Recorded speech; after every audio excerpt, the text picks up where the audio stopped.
여의도맨션 구독자 여러분 안녕하십니까, 박정호입니다.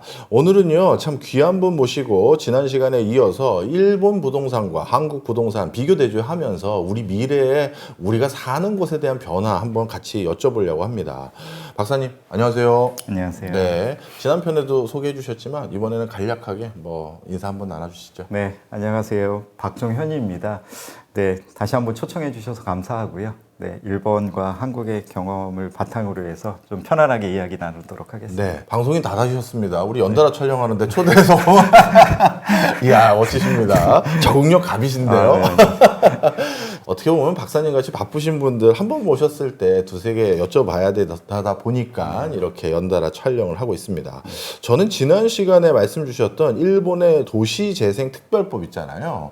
그거 말씀 주시면서 갑자기 이런 한 가지 의구심도 들더라고요. 우리나라도 지역 소멸이라든가 지역의 도시 경쟁력을 높이기 위해서 여러 방법론을 안 해봤던 건 아니거든요. 그런데 우리의 마지막 선택지는 아주 노골적으로 표현하면 N빵이었어요. 서울과 인천, 경기도는 당연히 제외하고 그러면 나머지 14개 시도가 남는데 이 14개 시도에 누구는 혁신도시라고 해야 될지 누구는 어마어마한 국가산단이라고 해야 될지 그거 누군 주고 누군 안 줬다가는 야 이게 대통령 후보든 아니면 어느 정당이든 간에 그 욕 감당 안 되거든요. 그러니 14개 시도의 기계적인 균형 N빵이라고 해서 다 나눠주는 일을 쭉 해왔거든요. 저는 제가 정치하는 사람도 아니고 저야 공부하는 사람이지만 그 사람들의 입장 이해는 합니다. 그럴 수밖에 없었던 그게 참 아쉽기는 하지만요. 자, 그런데 일본에서는 결국 모두를 다 케어하려는 형평성 관점보다는 도시재생특별법으로 특정 지역에 대해서 파급 효과를 일으킬 수 있는 효율성 관점으로 좀 전환된 부분이 있어 보이거든요. 그 과정에서 소외된 지역의 여론 이거 어떻게 무마했나요? 도시적 관점에서 사실 모두를 살리기에는 어찌됐건 여러 가지 자원의 한계가 있는 상황에서 이런 부분들을 조금 더 소프트 랜딩 할 수 있는 방법으로 전략적으로 이런 것들을 좀 접근하고 있다라고 일단 말씀을 드리고 싶고요. 그런 차원에서 일본의 사실은 구체적인 안보다는 지방에 대한 지금 소멸 이야기를 하셨으니까 지금 지난 시간에 이야기했던 도쿄나 서울과 같은 국제도시급이 아니라 그럼 지방에 대한 지속 가능성이나 이런 지방 소멸을 우리가 어떻게 바라봐야 되느냐의 관점으로 치안해서 보면 결국은 도시가 어찌됐건 계속 더 지속 가능하게 도시구조라든가 어떤 사람들의 삶들을 유도를 해야 되는데 여기에서 이제 사실 만들어진 법이 하나가 2014년도에 지역, 사람, 일자리 지방 창생법이라고 있습니다. 아까 전에 이제 국가전략특구라고 하는 거는 국가도시급의 경쟁력을 위해서 민간 사업자들의 어떻게 보면 조금 더 힘을 발휘해가지고 이런 어떤 새로운 거점을 만드는 좀 대형 개발 중심의 일본의 경제라든가 도쿄의 어떤 이런 경제를 리드할 수 있는 핵심 프로젝트라고 하면 지방도시 같은 경우는 이런 종합력으로 가다가는 다 망할 수가 있거든요. 그리고 워낙 사실 많은 도시들을 다 케어할 수 없는 상황에서 그래서 일본의 사실은 모리기념재단이 이거와 사실은 또 하나의 지표를 발표한 게 있는데 JPC라고 하는 겁니다. 그건 뭐예요? 재팬 파워 시티라고 그래서 그러니까 국제도시는 국제도시와 경쟁할 수 있는 종합력으로 어떻게 보면 글로벌 비즈니스나 활동가들을 모으는 활동에 집중하는 반면에 지방도시는 지방의 특성이 무엇이냐 거기에 포커스를 맞춰서 도시 구조의 재편과 더불어서 사람이 거기를 방문할 수 있는 동기부여를 해야 된다. 그렇다라고 하면 JPC 안에서 무엇을 하느냐 그 지역에 대한 매력을 프로파일링하는 겁니다.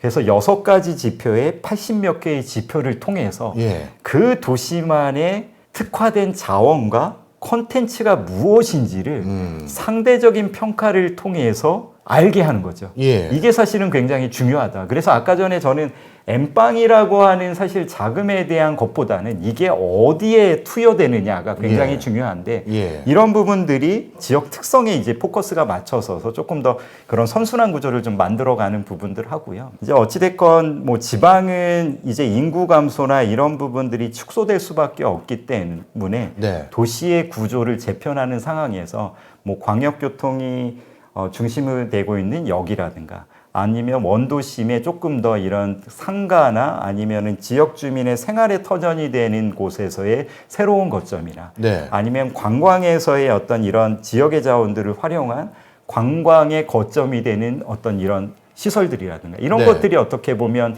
그 지역을 조금 더 지속 가능성으로 이끌면서도 도시구조의 재편에 있어서의 핵심적인 도시 기능과 어떤 구조화의 어떤 이런 원점이 될 수 있는 걸로 지금 좁혀갖고 있다라고 생각을 하고 있습니다. 네. 어떤 방법론을 사용하는지는 이해를 했습니다. 네. 지역사람 일자리 상생법 등을 통해서 앞서 말씀 주셨던 도시재생특별법이 아니라 지역에 있는 도시들을 다시 리뉴얼할 수 있는 어떤 트랙을 만들었고 그걸 여러 가지 지역의 특성에 부합해서 한번 육성해 보려는 취지가 있다 말씀을 주셨는데 근데 죄송하게도 아직 제가 답을 듣지 못한 것 같아요. 왜냐하면 지자체 안에서도 지역 일자리 사람 상생법을 통해서 어느 지역을 살리겠습니다 결정하면 그 지역 안에서도 선택되는 곳이 있고 네. 정리되는 곳이 있을 거고 네.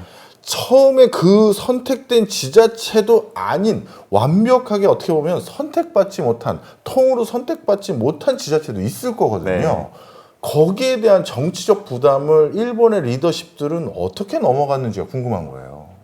지방 도시의 어떤 소규모 그렇죠. 지자체 같은 경우죠. 예를 들어서 네. 경북으로 해볼게요. 상주시 있고 영주시 있고 문경시 있고 네. 근처에 영양군, 청송군 잔뜩 있어요. 네. 그런데 이 지자체들 경북이 대표적인 지역 소멸 지수가 높은 지역이니까요. 네.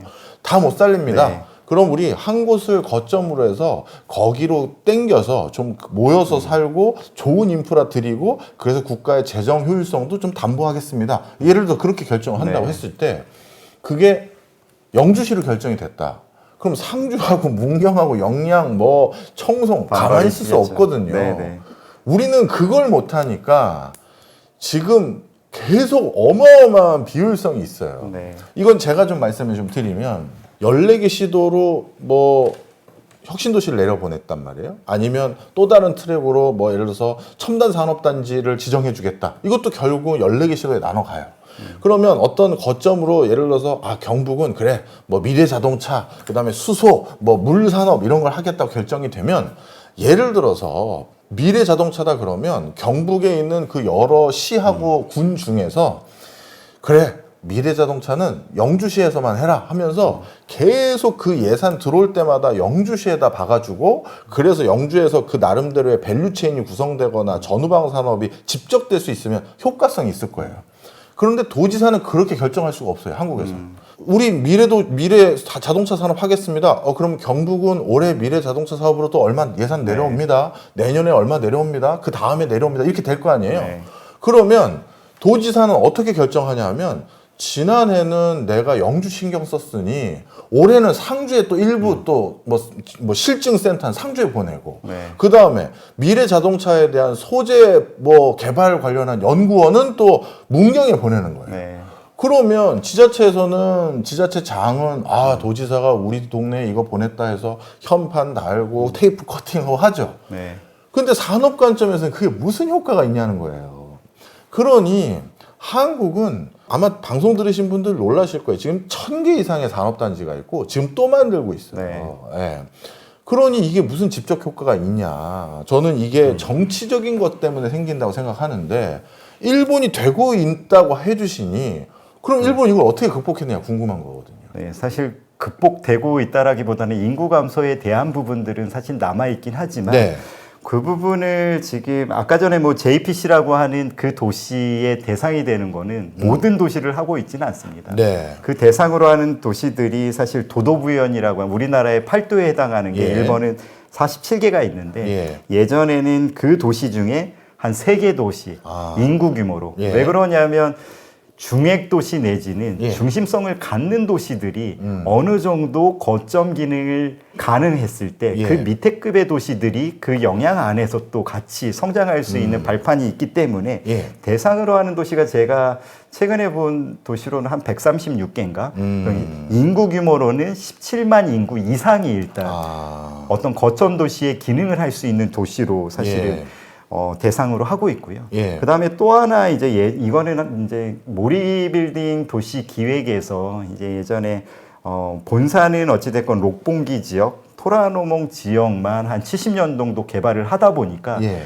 지방에 있는 이제 정치인이나 아니면 지역의 유지들이 아니 그런 노하우를 가지고 있으면 우리 지방에서도 그런 예. 개발 사업들을 좀 진행해달라라는 요구들이 굉장히 많았습니다. 예. 다만 이제 그때 이제 저희 회사에서 결정한 거는 어찌됐건 그 지역을 꾸준하게 영위했던 사업의 범위를 사실 벗어나기 조금 어렵고 그 대신 노하우를 어떻게 보면 전수하기 위해서 네. 모리빌딩 도시기획이라는 회사를 97년도에 네. 만들어갔거든요. 네. 그래서 그 도시기획이 지금 일본 아마 지방 재생에서 조금 이제 모델 사업이라고 이끌어지고 있는 마츠야마시나 다카마치나 기우라고 하는 지역에 2000년도에서부터 아마 들어가서 최근까지도 그 개발 사업지를 운영을 하고 있어요. 상업 운영을. 네. 그러니까 결국은 이게 지속 가능성은 개발하고 끝나는 게 아니라 그거를 실제로 매니지먼트 할 수 있는 명확한 주체가 없으면 사실은 이야기하신 것처럼 정부 자금이 끊기면 그냥 사실은 이게 없어지는 게 되다 보니까 근데 그런 도시가 들어가는 사업 모델이라고 하는 인구 규모가 50만 도시라는 겁니다. 그러면서 이제 그때 이제 한국 직원들한테 얘기하는 게 일본에서도 20만 도시급에서의 민간이 들어가서 하는 이런 사업 모델이 없는 상황에서 같이 좀 고민을 해보자라는 이야기거든요. 그러니까 사실 얘기하셨던 이 30만도 지금 일본도 쉽지 않은데 정부가 자금을 투여하더라도 예. 그거를 정부나 어찌됐건 공사에서 운영 관리를 할 수 없다라고 하면 네. 민간의 힘을 빌릴 수밖에 없는데 그러면 민간이 관심을 갖는 이런 개발의 사이즈가 되려면 최소한의 규모는 있어야 되잖아요. 예. 요즘에는 그냥 민간 사업 기업들 보면 서울 아니면 안 본다. 네. 라는 이야기처럼 사실은 인구 규모와 경제 규모 안에서 성립할 수 있는 부동산의 또 어찌됐건 사업 모델이라는 게 있다 보니까 네. 그게 아니라고 하면 사실은 의미 있는 이런 기업들을 초대를 해서 뭐 CCC가 어떤 이런 그 지방도시 5만급의 지방도시의 도서관을 예. 개조를 해서 100만 인구가 찾는 이런 도시를 만든다라든가 그리고 제가 지금 정확하게 생각 안 했는데 모리빌딩이 5만 도시의 역사 도시 안에서 예. 이런 그 신사랑 네. 그 마을을 같이 재생하는 프로젝트가 있거든요. 오. 이런 의미 있는 왜 그러냐면 기업 입장에서도 이제는 사실 상장한 회사 같은 경우는 부동산 투자에 대한 수익성보다는 예. 기업 가치 측면에서 사실은 뭐 ESG 포함해서 사회 환원 같은. 사회 환원과 이런 부분들이 기업 가치 향상 내지는 브랜딩에서 굉장히 중요한 가치이기 때문에 네. 의미 있는 지자체의 어떤 프로젝트에 만약에 이 초청과 이 사업과 지자체에 이게 맞는다라고 하면 사실은 그게 더 어떻게 보면 지자체 입장에서는 명확한 어떤 운영 주체, 개발 주체를 확보함으로 인해서 조금 더 이런 시설의 운영들이 지속적으로 그런 거점 기능으로 자리매김한다라고 하면 네. 그 시설로 인해서 외부의 사람들이 방문하게 되고 조금 더 거기에 뭐 호텔이라든가 이런 기능이 있으면 2박 3일 동안 머물다 보면 네. 주변에 또 나와서 그렇죠, 그렇죠. 돌게 되잖아요. 재래시장에. 네. 이런 조금 그 방문 동기들을 좀 만들 필요가 있는데 이런 것들이 이제 기업 도시나 이런 것들은 사실은 늘 생각했던 종래의 방식이거든요. 일본에서도 예. 종래의 방식.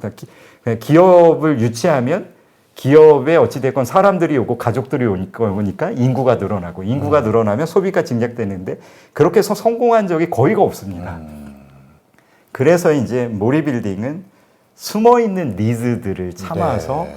사실은 프로젝트화하고 정주 인구라든가 관계 인구나 방문자들이 조금씩 늘어나면 거기에 핏하게 또 호텔이라든가 이렇게 늘려가다 보면 예. 결국은 기업들이 관심을 가지면서 아, 이런 사람들을 채용하기 위해서 거기에 어떻게 보면 지향점이 맞는 기업들이 그 지역에 새로운 어떤 프로젝트를 전개하는 거죠. 그게 예. 최근에 제가 본 것 중에 나가노시에 네. 스노피크가 랜드 스테이션이라고 하는 학구마라고 하는 예. 본사를 이전합니다. 예. 그러니까 기업의 입장에서도 자기의 아이덴티티를 사실은 표현하기 위해서 그리고 글로벌 진출을 하기 위해서 생각을 해보니까 이게 이제 사실 광고라고 하는 것들이 내가 잘합니다가 아니라 네. 이 아웃도어라고 하는 브랜드가 사실은 공간적 가치랑 잘 맞으면 네. 이 아웃도어의 가치가 더 빛을 발하잖아요. 예. 그런데 일본의 지자체 입장에서는 계속 스키장이 한 시즌 때 예. 만 화랑이고 나머지는 비시즌이다 보니까 호텔이나 리조트들도 어떻게 보면 겨울 시즌은 거의 화랑인데 네. 나머지 비시즌은 운영이 안 되고 운영 인력들도 사실은 계속 끌어갈 수가 없고 그렇네요. 그러다 보니까 공간적으로도 그렇고 사업자 입장에서도 마이너스인 거죠.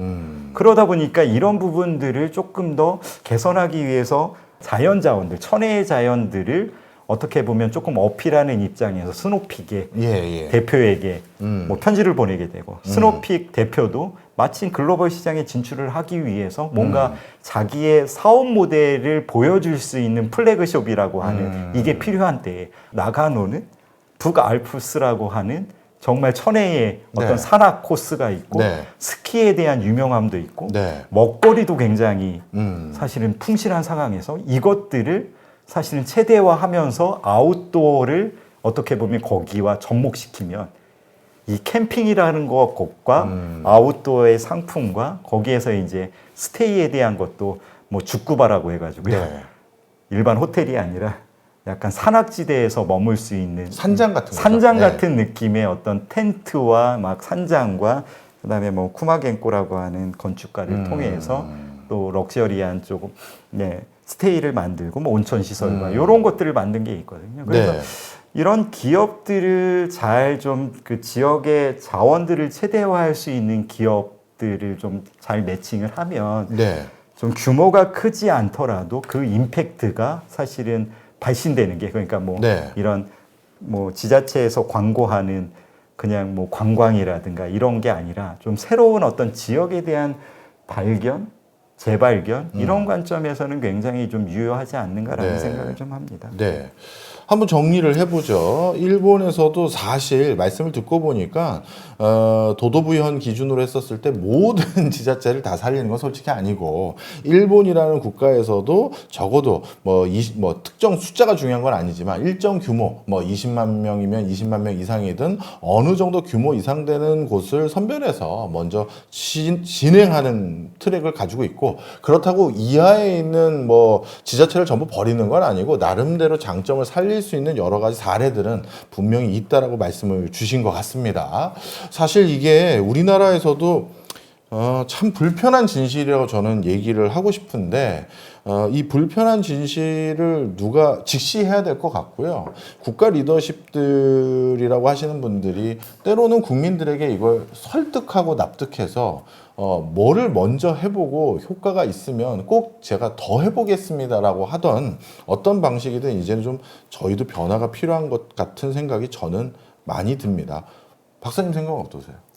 예, 저도 사실은 이거는 우리의 과제다. 그러니까 정책 입안자나 아니면 시행자나 또 시민의 어떤 이런 또 참여도 필요하기 때문에 그렇죠. 계속 얘기하는 건 정책 입안자와 또 그거를 실행하는 또 어찌됐건 개발 주체, 운영 주체도 필요하고 거기에 또 같이 공감하고 지지 보내줄 수 있는 주민의 공감과 이해도 굉장히 필요하기 때문에 이러한 여러 목소리들이 사실은 같이 어찌됐건 논의되어지고 이런 과정 안에서 해안이 나올 수 있기 때문에 사실 이런 장들이 좀 여러 가지 여러 장에서 좀 필요하지 않는가라는 생각을 하고 있고요. 네.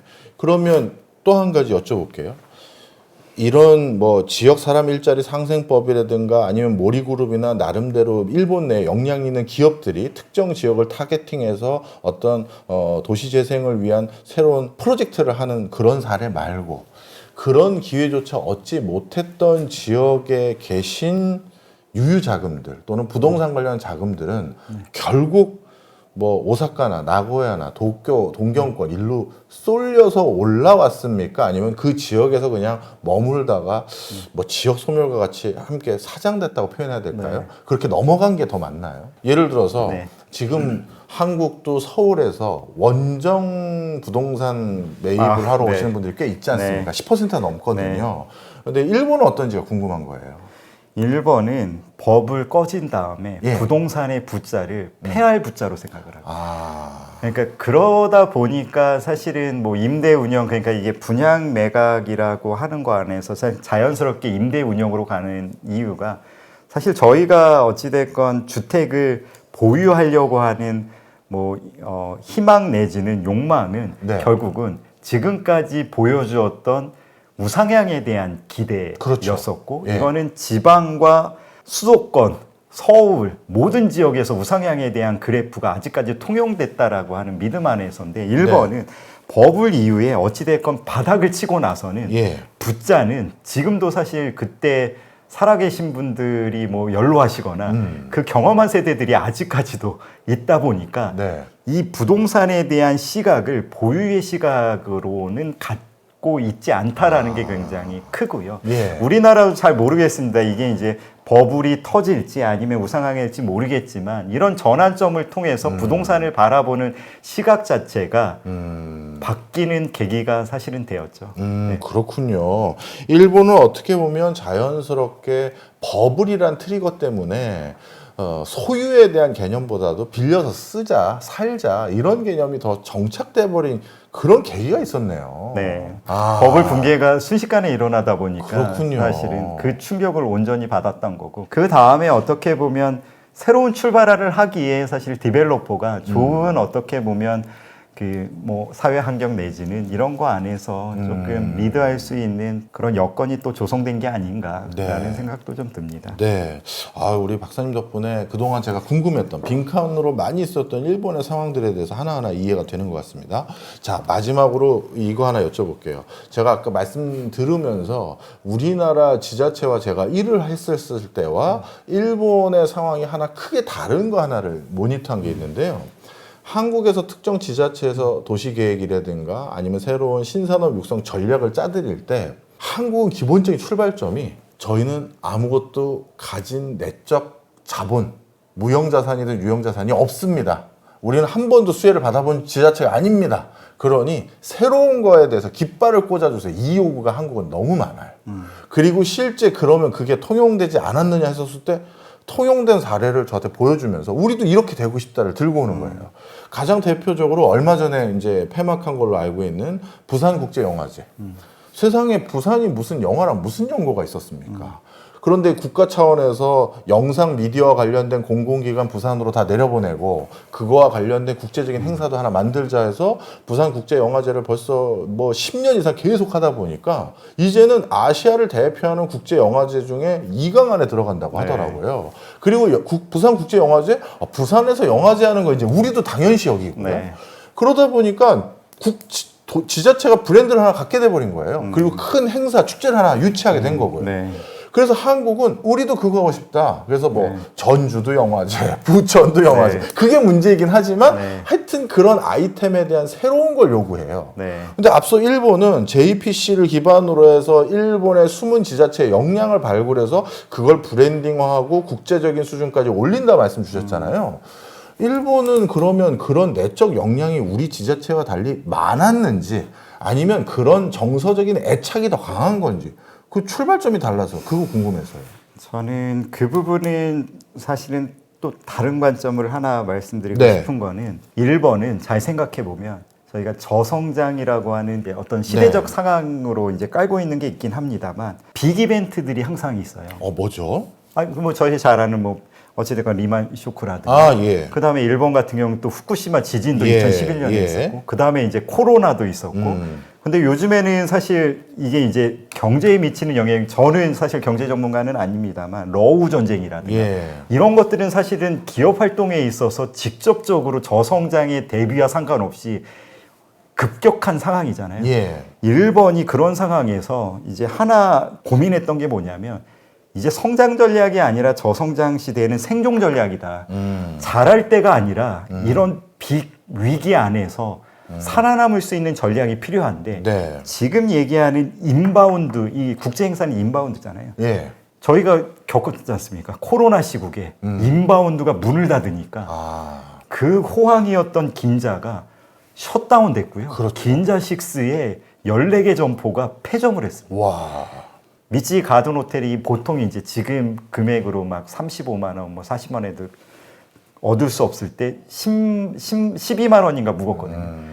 뭐냐 하면 이런 그 셧다운이라고 하는 부분이 일본에서는 4, 5년마다 일어난다는 거예요. 주기가 더 짧아진다는 거예요. 그러면 이러한 어떤 글로벌 빅 이벤트를 통해서 하늘길이 닫혔을 때도 네. 도시들은 어찌됐건 또 사람은 살아야 되는 이 경제활동의 최소한의 토대들을 어떻게 마련해야 되느냐에 대한 게 굉장히 중요했고 호시노 그룹이라고 이제 호텔 리조트의 뭐 브랜드 1위를 하고 있는 호시노 요시하루라고 하는 대표가 마이크로 튜어리즘이라고 하는 조금 더 지역 단위의 이런 관광이라는 테마를 통해서 지역의 재발견, 지역의 산업과 문화를 링크시키고 이런 걸 통한 소소한 어떤 지역의 가치에 대한 재발견을 얘기를 했거든요. 이게 뭐냐면 저는 국제도시나 이런 것도 굉장히 중요하지만 어찌됐건 계속 지금 급변하고 있는 환경의 문제나 코로나나 이런 빅 이벤트 안에서 도시들이 살아남을 수 있는 토대들을 마련해야 되고 이런 것들은 조금 더 탄탄하고 지역 밀착의 어떤 이런 조직 안에서의 토대 위에 조금 더 빅 이벤트들이 더해지는 형태로 사실은 구조를 짜지 않으면 인바운드만 생각하다가 이게 만약에 문제가 생기면은 아예 사실은 어떻게 보면 기업도 망하는 거고 그렇죠. 도시도 망하는 거죠. 예. 그거를 저는 막는 게 굉장히 중요하다. 그래서 저성장 시대에는 성장 전략이보다는 일단 살아남을 수 있는 생존 전략 안에서의 토대를 만들면서 조금 더 어떤 가능한 성장의 어떤 이런 지향점들을 찾는 게 되게 중요한데 그런 관점에서 사실 부산만큼 이렇게 성공한 도시도 있지만 실패한 도시가 더 많을 거고. 많죠. 사실은.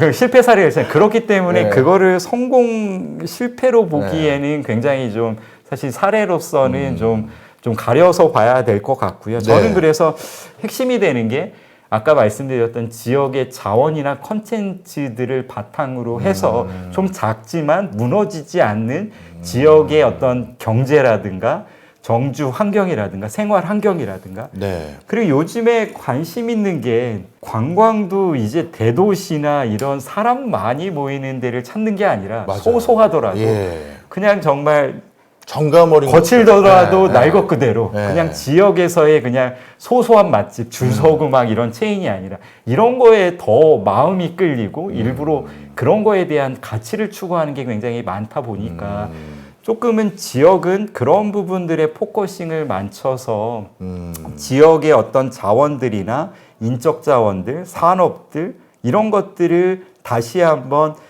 리뉴얼해서 재발견할 수 있는 토대를 만들고 조금 더 큰 어떤 이런 빅 이벤트가 가능한 데는 사실은 그렇게 많지 않다고 보는데 이러면서 어찌됐건 조금 더 축소되고 인구 감소에 대한 지방도시에 대한 대응들을 해가는 게 조금 더 지혜롭지 않는가.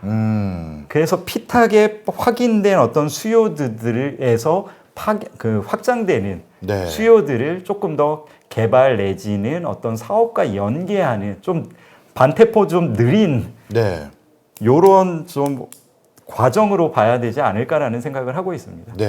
이해했습니다. 오늘 뭐 제가 또 여쭤봤던 게 이제 지역 소멸의 과정 속에서 나름대로 일본에서는 어떤 대안들을 찾아가고 있었는지 여쭤보면서요.